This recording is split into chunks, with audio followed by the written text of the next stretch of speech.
अगर इस ट्रेलर के बाद भी आपको रामायण का इंतजार नहीं है तो शायद इस साल की कोई भी फिल्म आपको इतना एक्साइट नहीं कर पाएगी। आखिरकार नमित मल्होत्रा की रामायण का ऑफिशियल ट्रेलर रिलीज हो चुका है। पिछले कई दिनों से सोशल मीडिया पर इसके कई सीन लीक हो रहे थे, लेकिन अब पूरा ट्रेलर सामने है और पहली झलक देखकर इतना तो साफ हो गया है कि मेकर्स फिल्म को भारतीय सिनेमा का सबसे बड़ा विजुअल एक्सपीरियंस बनाने की पूरी कोशिश कर रहे हैं।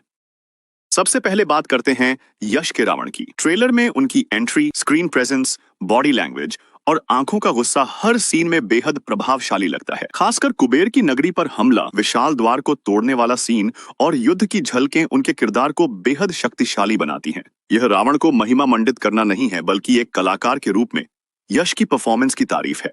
फिलहाल ट्रेलर के आधार पर उनका अभिनय काफी दमदार दिखाई देता। अब बात करते हैं रणबीर कपूर के श्रीराम की। कुछ लोगों को उनका शांत स्वभाव देखकर लग सकता है कि उनमें एग्रेशन कम है, लेकिन भगवान श्रीराम की सबसे बड़ी पहचान ही मर्यादा, धैर्य और संयम है। ट्रेलर में रणबीर उसी भावना को निभाते हुए दिखाई देते हैं, इसीलिए उनके किरदार को देखकर ऐसा लगता है कि मेकर्स ने श्रीराम के व्यक्तित्व को सम्मान के साथ प्रस्तुत करने की कोशिश की है। अगर पूरी कास्ट की बात करें तो साई पल्लवी, रकुलप्रीत सिंह, विवेक ओबेरॉय और बाकी कलाकार भी अपने अपने किरदारों में उपयुक्त लग रहे हैं। ट्रेलर देखकर ऐसा महसूस होता है कि कास्टिंग पर काफी सोच समझकर काम किया गया है। अब बात करते हैं ट्रेलर के सबसे बड़े आकर्षण यानी इसके विजुअल्स की। हिमालय में युद्ध के दृश्य, ऐरावत की झलक, जटायु और रावण का युद्ध, मिथिला में श्रीराम द्वारा धनुष उठाने वाला दृश्य और लंका की भव्यता हर फ्रेम को बड़े पर्दे के लिए खास बनाते हैं। बैकग्राउंड म्यूजिक और सिनेमैटोग्राफी भी इन दृश्यों का प्रभाव और बढ़ा देते हैं। एक और अच्छी बात यह है